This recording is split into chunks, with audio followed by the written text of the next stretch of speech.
Oh man, this is what 104 degrees look like, man. Out here in Texas. Truck is on the, check it out. I was 2 hours to my stop. Transmission fluid all over the ground.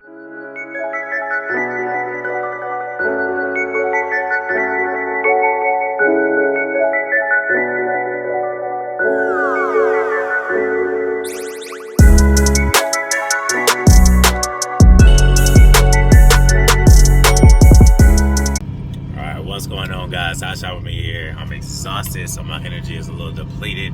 I don't even know why. It's my first day out, back for a long run. First long run out, you know, basically since the truck broke. So we going out, and I'm staying out pretty much as long as I can until my wife delivers the baby, man. So that's the goal. She probably got, I mean, it could happen at any point, to be honest, but you know, she's 36 weeks right now. So I'm going ahead and just trying to, you know, get as many loads as possible. But we got to pick up this forklift, headed to Texas, and should call it a day. Man, what a way to start off the freaking run. So it turns out they need a BT number. I don't have that number. I got 1,000 numbers, but that number, I guarantee you one of those numbers that I have is a BT number. They just didn't put BT in front of it. In case you didn't know, for over 10,000 pounds, you need all four sides secured. Somebody please tell me a better way to do this, because I've been using a chain for each side, and I think there's a way to just use one chain and then do two of the binders on each side, and that'll count as your two for the front, and then same thing on the rear. But you know, I only had these points of securement, you know, these tie down points right here. Always look for your tie down point stickers on loads like this, in case you didn't know, you know, that way you don't get in any trouble. And you also need to secure anything that's on the front of your equipment. Normally stuff with wheels like this comes with some stuff on the front, whether it's a forklift situation like this, or if it's some sort of like shovel digging, I don't know, excavation type situation. But anyway, that's how you secure it. And then you also need to wrap up your excess chain with a bungee. DOT does not like to see that. Not like to see that stuff just hanging. And the last thing I always do, you know, take pictures of each side of your equipment. That way, you know, if there's any damages that's already there, you know, you can re-reference it. And always check to see if there's a key inside. And there is. I don't know if you guys can see it, but it's down in there. Check to see if there's a key inside. Sometimes I forget to do that, but this particular time, you know, I did not forget. Because I don't ever want to pull up to a spot and there's no key to get this off my trailer. But anyway, and also check to see if everything's in park. But anyway, that's just it for the securement. I'm gonna go take some more pictures and hit the road. Y'all take it easy. First load, back, full setup, full OTR. Let's get it. Man, it's so hot out here. It's freaking 102 degrees out here in Arkansas. I just crossed the border right by Memphis. And I'm about to die. Straight up. But I'm getting this fuel. At least, you know, we're looking at diesel said $4.01. That's sad that I get happy for that. But we're gonna get $5.30 fuel over here in Arkansas. And then we're gonna park it for the night after another 2-hour drive, light work. And I'm gonna give me some rest, man. I'm tired. I didn't really go to sleep last night. I'm always a little nervous and like a little, you know, on edge after I get ready to, when I get ready to leave for the first time out. But anyway, we're gonna get to it. But y'all stay tuned. Hotshot with me out. Peace.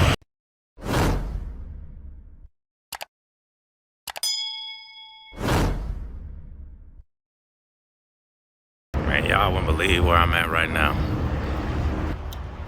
Walking into this service station right now. Truck is on the side of the road up there, and I gotta go into the store. Get me some automatic transmission fluid, because the hose done came off. So here we are, trying to see what they got. Got a whole bunch of quarts, and I'm gonna use all of them and probably drain it out later. But y'all stay tuned. I'm gonna show y'all the beginning and see what happened. Oh man, this is what 104 degrees look like, man. Out here in Texas. Truck is on the, check it out. I was 2 hours to my stop. Transmission fluid all over the ground. Last time this happened, I needed a whole new transmission, but this was just the hose that was disconnected. So, on a hope and a prayer that I didn't run long. I immediately pulled over, you know what I'm saying? So that's the good news. Went and picked up all these things of transmission fluid, some Pennzoil. My truck's 07, it says 2006 and under Ford. It's supposed to be high quality ATF, but ain't no Mercon LV like I normally use. So it's another sad day. But we're gonna test this out. Hopefully I got my little funnel with me. And prayerfully, I mean, it just reeks of transmission fluid. That junk is all up under the truck. I don't know if y'all see it, but it's just wet everywhere. So I'm gonna pour this in and start her up and see if she go into drive and actually start running. And after that, she'll call it a day.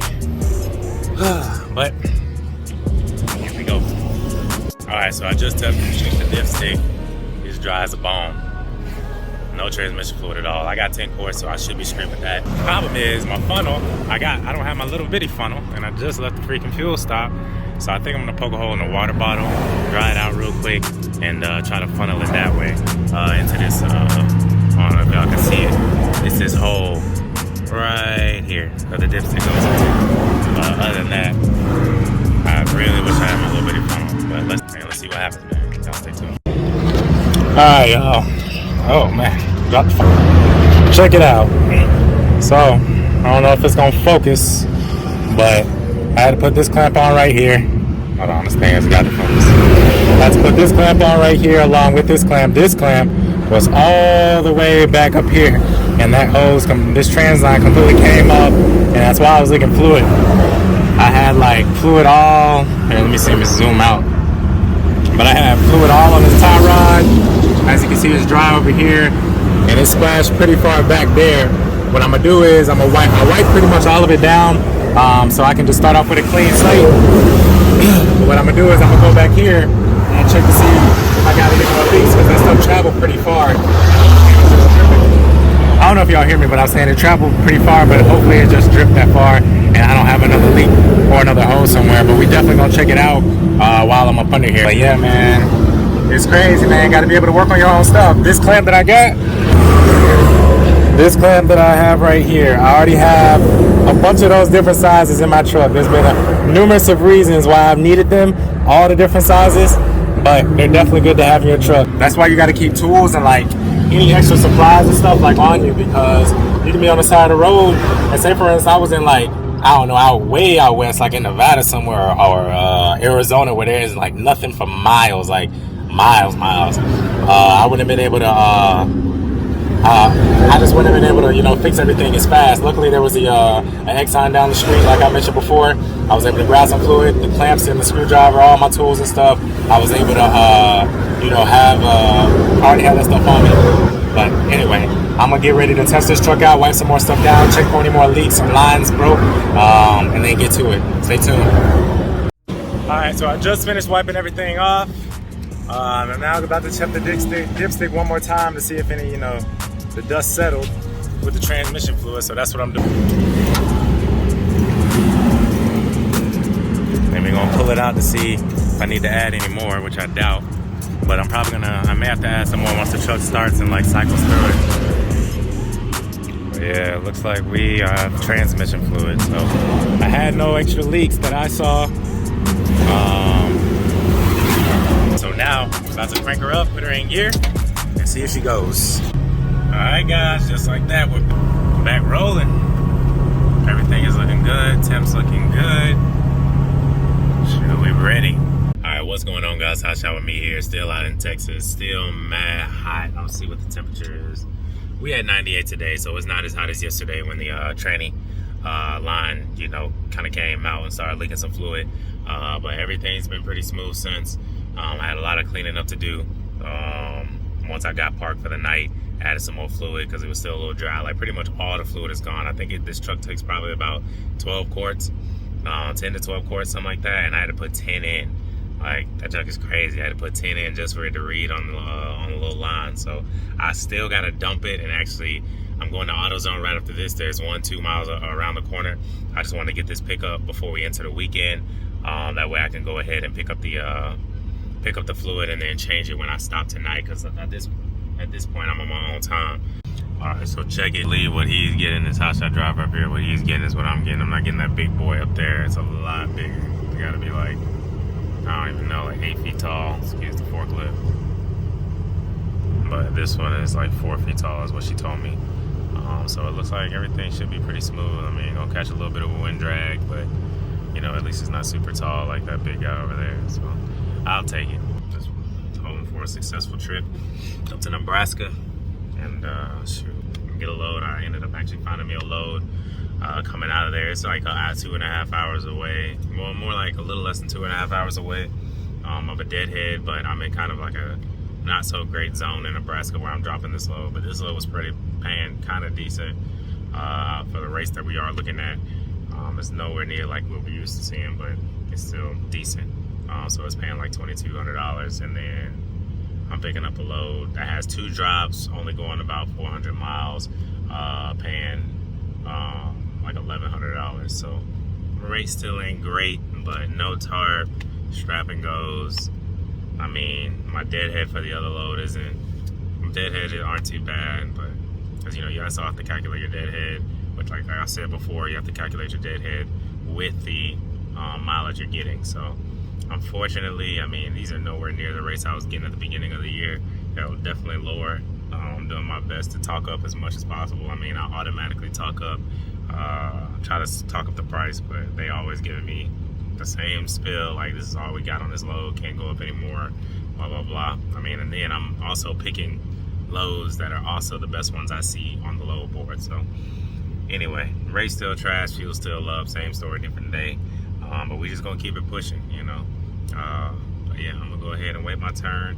Hopefully, you know, strap and go. It looks like I'm gonna do 3 straps on each of these guys. Put my sticks, whatever they're called. I got those loaded up onto the trailer. Put those on. Put them in the area that they need to be and shoot and keep it pushing. But anyway, y'all stay tuned. Hotshot with me out. Peace. So they said that this junk was about to be 4 feet. My worst fear, I knew it was not about to be 4 feet. The dude's in front of me, so I'm definitely gonna get them on the phone and ask for my money because it's messing with my MPG. So hopefully we get like a couple $100 up in here and shoot, keep it pushing. But this junk is cool. That's all I was thinking out. I might go get some flags while I'm going. Stop at AutoZone real quick and then call it a day. Anyway, y'all stay tuned. I'm headed out. Hotshot with me out for the weekend. Peace. Man, I swear it's always something. Oh shit, let me close this door for these bugs get in here. But got coolant in the truck, transmission fluid changed out. This was the culprit. I don't know what happened. Maybe, oh, I see.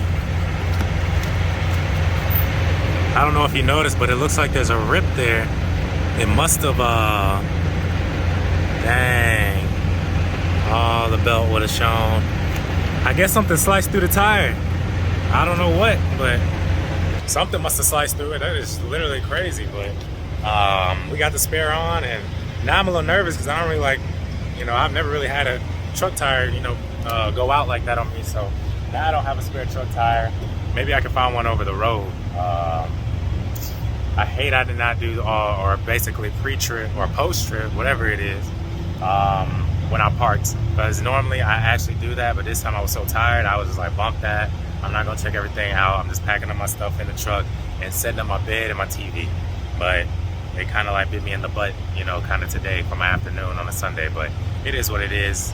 Happy we took care of it. Got it done. I'm gonna throw this tire back up under the truck, wind it back up, and go get me a shower, man. It's a shower, and I still got a lot of daylight left. It's probably about 7 o'clock right now, so I got plenty of time, man. So I'm gonna chill and go the rest of my evening, count my blessings, because this could have been bad. This is a very heavy load.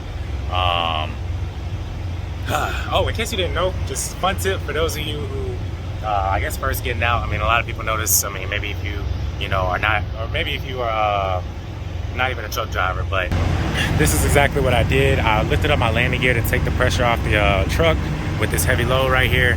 That load weighs 17,500 pounds.